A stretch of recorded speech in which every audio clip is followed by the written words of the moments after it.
Hola, mi amigo querido, qué alegría que estás ahí acompañándome en el estudio de la lección número 12 para el 12 de octubre del año 2024. El título de la lección es Señales de su divinidad. Se refiere a la divinidad de Cristo. Y el propósito de la lección es mencionar 3 milagros a través de los cuales podemos percibir la divinidad de Cristo. Porque te digo una cosa, mira, el Señor Jesucristo tenía que ser pleno Dios y pleno ser humano, pleno hombre. ¿Por qué? Porque Él venía al mundo a salvarnos del pecado, a morir en nuestro lugar. Ahora, como Dios, Él no podría morir, tenía que ser pleno hombre. Por otro lado, si no fuese hombre, no podría ser un representante de la raza humana para sustituirnos en la cruz del Calvario, donde era nuestro lugar por causa del pecado. Entonces Dios se hizo hombre, nunca dejó de ser Dios, siempre fue Dios, pero cuando vino a la tierra hizo un pacto con su Padre, de que no usaría sus poderes divinos en esta tierra. Ahora, el hecho de que no usaba sus poderes divinos no quiere decir que los había perdido. Dios es Dios, Dios no pierde nunca. La omnipotencia, la omnipresencia, la omnisciencia de Dios estaban presentes en el Señor Jesucristo, pero Él no usaba eso por respeto a la naturaleza humana que Él había asumido. Entonces vamos a estudiar 3 milagros donde podemos vislumbrar la naturaleza divina de Cristo. Ahora, el propósito de estos milagros no es analizar el milagro en detalle en sí, más bien ver dónde se manifiesta la naturaleza divina de Cristo al operar estos milagros. El primer milagro es el milagro de la multiplicación de los panes y los peces. Leo Juan 6, versículos 4 y 5. Dice así: y estaba cerca la Pascua, la fiesta de los judíos, cuando alzó Jesús los ojos y vio que había venido a él gran multitud. Dijo a Felipe: ¿de dónde compraremos pan para que coman estos? Pero esto decía para probarle, porque él sabía lo que había de hacer. ¿Dónde se percibe la divinidad de Cristo aquí? Antes de hablar de eso, quiero mencionar que Juan empieza este relato mencionando la Pascua. ¿Por qué? Porque el pueblo de Israel celebró la primera Pascua cuando fue libertado del poder de Egipto. Aquella noche en que ellos serían libres, pues realizaron la primera Pascua, celebrando la libertación del poder político de Egipto. Ahora, Cristo vino, el Cordero Pascual, y hoy día celebramos la Pascua, que nosotros le llamamos ahora la Santa Cena, celebrando ya no la liberación del poder político de nadie, sino celebrando la liberación del pecado. Porque el Señor Jesucristo no vino aquí a este mundo como los judíos pensaban, como el Mesías libertador del poder de Roma. Él vino a este mundo como el Cristo libertador del poder del pecado.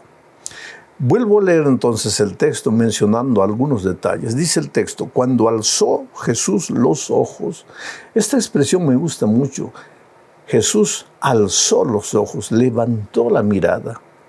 Porque a veces nosotros los seres humanos tenemos los ojos concentrados en nosotros mismos.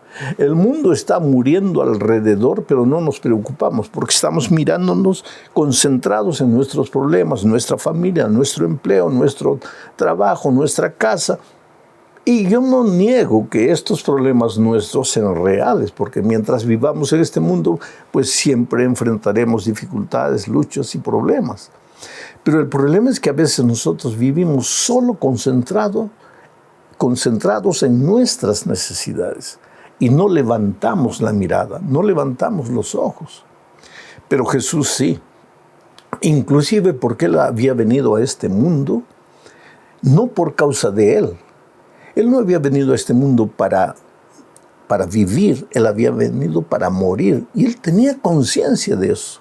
Cada día que pasaba, Él se acercaba de la cruz del Calvario, donde tendría que cumplir su misión.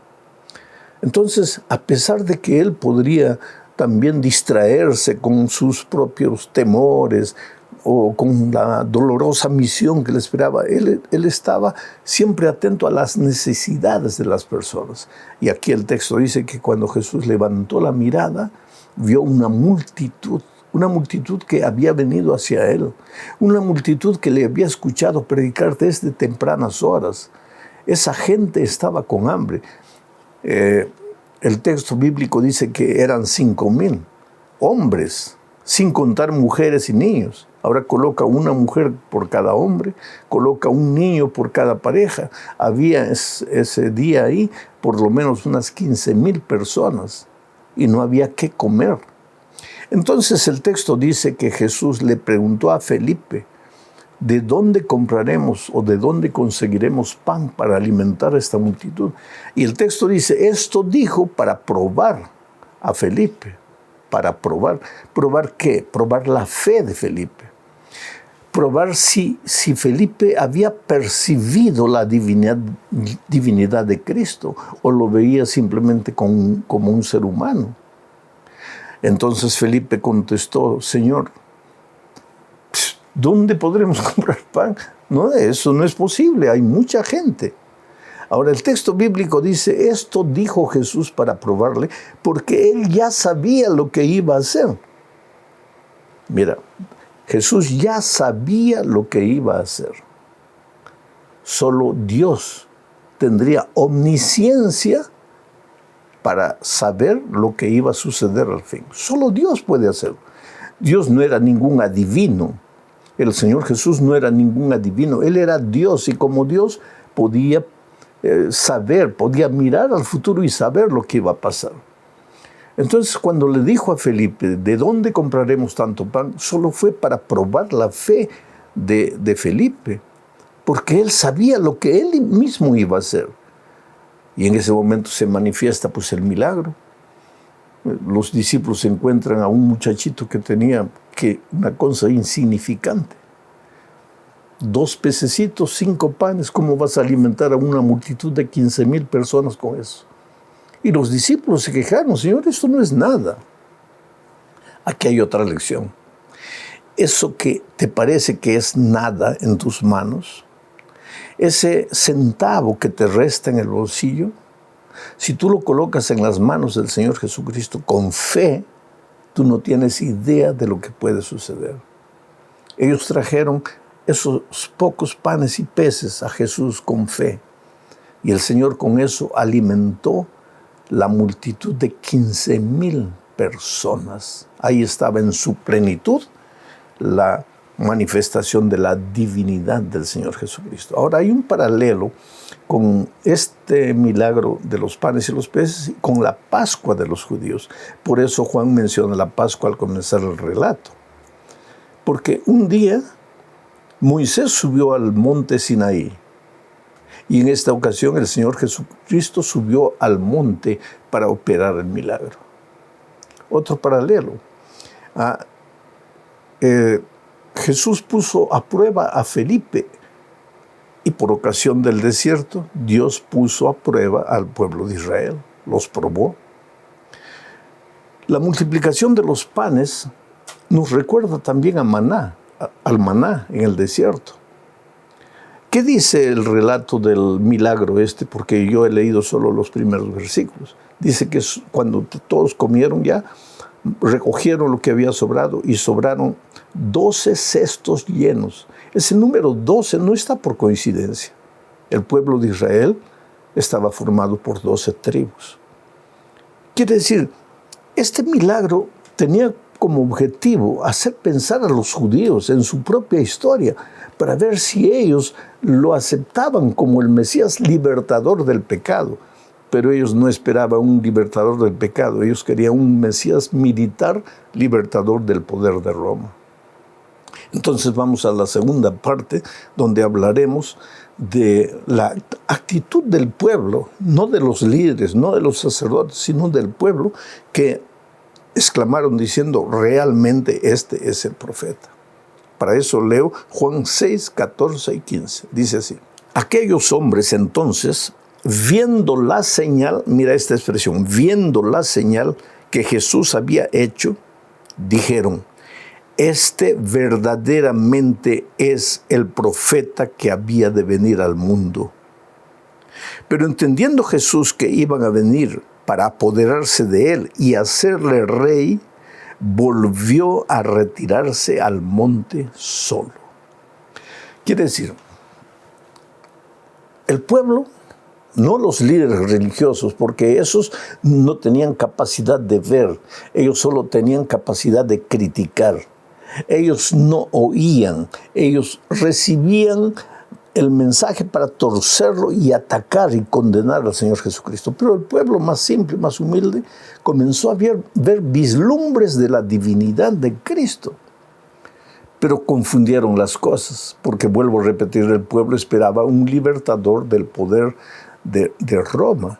Y entonces pensaron, ¿qué líder extraordinario es este? Hay que coronarlo rey.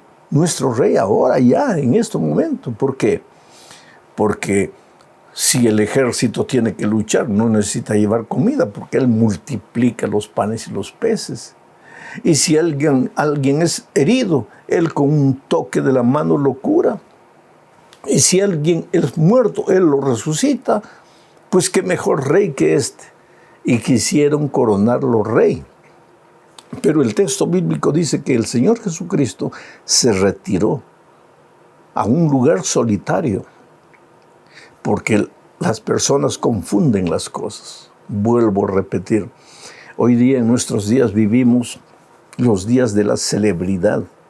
A veces los seres humanos, especialmente los jóvenes, no están buscando escuchar y entender la palabra de Dios. Están buscando celebridades, seres humanos a quienes puedan seguir, con quienes puedan tomarse fotografía, a quienes puedan pedirle autógrafos. Y Jesús también fue tentado de esa manera. Solo que él, ¿qué hacía? Se retiraba, desaparecía, se iba solo. ¿Por qué? Para no incentivar la humanolatría. Y para que ellos entendiesen que Jesucristo, aunque operaba milagros, aunque era Dios, no había venido al mundo para resolver los problemas cotidianos de cada día del ser humano. Había venido para librarlos del problema del pecado, pero ellos todavía no entendían eso, no percibían eso. Vamos a la tercera parte del estudio. Ahora vemos otro milagro, la curación del ciego, parte 1. El milagro ocurre para que se vean las obras de Dios. Este texto que voy a leer es medio preocupante, crea mucha confusión para algunas personas. Juan capítulo 9, vamos a los versículos 1 al 3, leo, dice así. Al pasar Jesús vio a un hombre ciego de nacimiento y le preguntaron sus discípulos diciendo, Rabí, ¿quién pecó, este o sus padres, para que haya nacido ciego? Respondió Jesús, no es que pecó este ni sus padres, sino para que las obras de Dios se manifiesten en él. Mira, los judíos tenían una opinión. Ellos creían que las personas nacían enfermas como resultado del pecado de sus padres.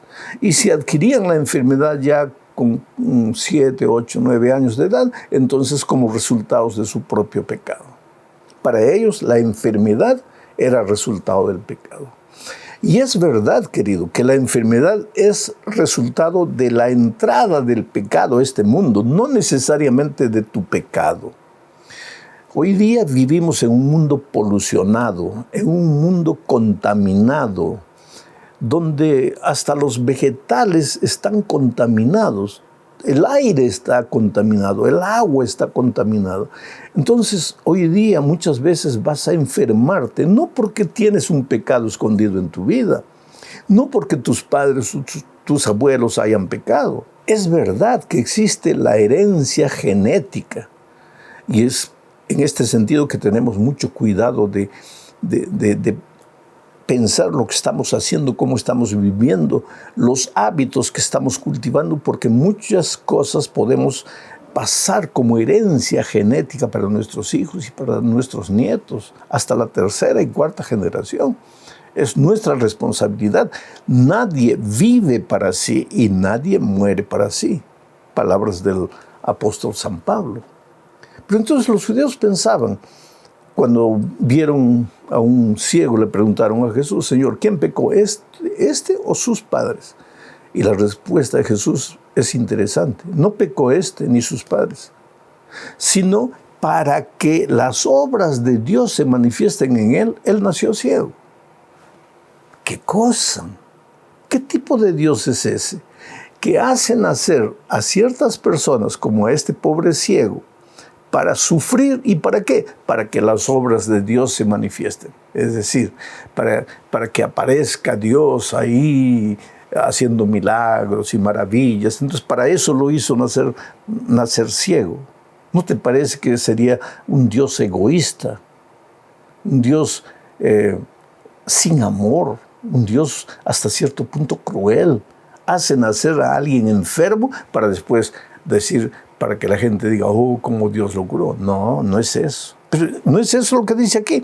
Vuelvo a leer el texto. Dice: no es que pecó este ni sus padres, sino para que las obras de Dios se manifiesten en él. El problema aquí es de idioma, porque este texto no fue escrito en español, ni en portugués, ni en inglés. Fue escrito en griego. Y en griego, para que las obras, ese para qué, en griego, es la expresión iná, que puede ser traducida como para qué o como ya que.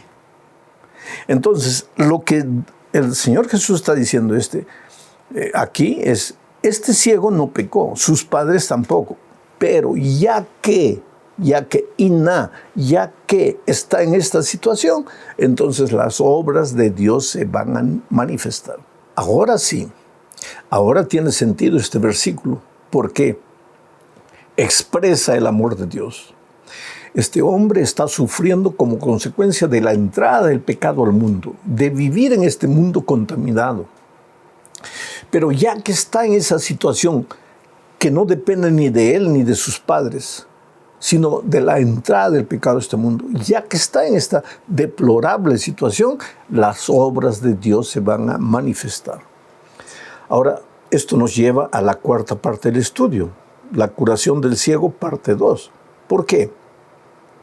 Porque el ciego vislumbra la divinidad del Señor Jesucristo en este milagro. Y sin embargo, los que veían se volvían cada vez más ciegos. ¿Por qué? Porque no creían. Porque tú puedes ser un ciego físico y ver espiritualmente. Y tú puedes estar perfectamente bien de los ojos y sin embargo ser un ciego espiritual que no te das cuenta del amor maravilloso de Jesucristo, que quiere redimirte. Él quiere transformarte. Entonces leo Juan 9, 32 y 33. Dice así. Estas son palabras del propio ciego. Cuando los líderes vienen y le preguntan y lo presionan y le dicen: ¿pero cómo? ¿Quién hizo esto? Y el ciego dice: pues el Señor Jesús. Y ellos no creen, los líderes no creen. Entonces el ciego argumenta y dice así: desde el principio no se ha oído decir que alguno abriese los ojos a uno que nació ciego. Si este no viniera de Dios, refiriéndose a Jesús, nada podría hacer. Respondieron y le dijeron: tú naciste del todo en pecado y nos enseñas a nosotros. Y lo expulsaron. Interesante. El ciego entendía que desde cuando Dios creó las cosas, nunca se ha escuchado que alguien abra los ojos de un ciego. Ahora, si este Jesús que hizo el milagro conmigo me abrió los ojos, es porque viene de Dios. Y los judíos, los líderes, en lugar de por lo menos reflexionar, ¿será que viene de Dios? No. Inmediatamente argumentan porque están ciegos espiritualmente. Y dicen, no, ¿quién eres tú? Tú eres un pobre ciego y según la tradición has pecado o tus padres han pecado. Entonces tú vives en pecado. ¿Y qué nos vas a decir a nosotros, los maestros de Israel? Oh, querido, el hecho de que tengas un título, el hecho de que inclusive hayas estudiado teología y sepas toda la teoría bíblica, no quiere decir que tus ojos espirituales han sido abiertos. De repente yo puedo verme tentado a buscar en la Biblia solo lo que me conviene, pero no a asimilar lo que el Señor Jesucristo está diciendo. Finalmente, nuestra lección esta semana termina con el tercer milagro donde se vislumbra la naturaleza divina de Cristo. En este caso, Él mismo expresa su unidad con el Padre, porque solo Dios es fuente de vida, y en este milagro el Señor Jesucristo asume que Él es la fuente de la vida. Mira lo que dice Juan 11, 25 al 27. Le dijo Jesús, ¿a quién? A la hermana de Lázaro, yo soy la resurrección y la vida. Yo soy la resurrección y la vida. Aquí Jesús asume definitivamente, explícitamente su naturaleza divina. Yo soy la resurrección y la vida. El que cree en mí, aunque esté muerto, vivirá. Y todo aquel que vive y cree en mí, no morirá eternamente. No dice no morirá, porque va a morir la muerte de esta tierra, pero no morirá eternamente, porque los que mueren en Cristo solo están durmiendo hasta la venida de Cristo. Entonces Jesús pregunta, ¿crees esto? Y la mujer le dijo, sí, Señor, yo he creído que tú eres el Cristo, el Hijo de Dios que has venido al mundo. Esta mujer, la hermana de Lázaro, vio la divinidad del Señor Jesucristo. No solo escuchó las palabras, sino por la fe creyó que Jesús era el Dios hecho carne, la resurrección, la vida. ¿Con qué actitud tú te aproximas de las Sagradas Escrituras? ¿Con humildad para aprender, para crecer espiritualmente, o para criticar, o para buscar argumentos para contradecir? Abre tu corazón al Señor Jesucristo. Por tras de estos 3 milagros hay una lección que no podemos olvidar. Cuando para nosotros los seres humanos, desde el punto de vista humano, está todo perdido, para Dios no. En ocasión de los panes y los peces, humanamente no había cómo alimentar esa multitud, pero el poder de Dios se manifestó. En el caso del ciego, humanamente no había remedio para su mal, pero el poder de Dios se manifestó. Y en el caso de Lázaro, él ya estaba muerto hace 4 días, ya olía mal, ya estaba en estado de descomposición, pero el poder de Dios se manifestó. ¿Tienes un problema en este momento? ¿Por qué no te arrodillas a Dios y clamas y permites que el poder de Dios se manifieste? De repente no se va a manifestar como tú quieres, pero el poder de Dios va a entrar en tu corazón, va a transformar, va a sacar el miedo, la duda, el temor, y te vas a levantar de tus rodillas con los ojos abiertos para mirar el camino, la salida, la puerta. Y vas a ser capaz de las grandes conquistas que los hijos de Dios pueden alcanzar. Un abrazo, que Dios te bendiga ricamente. Felicidades.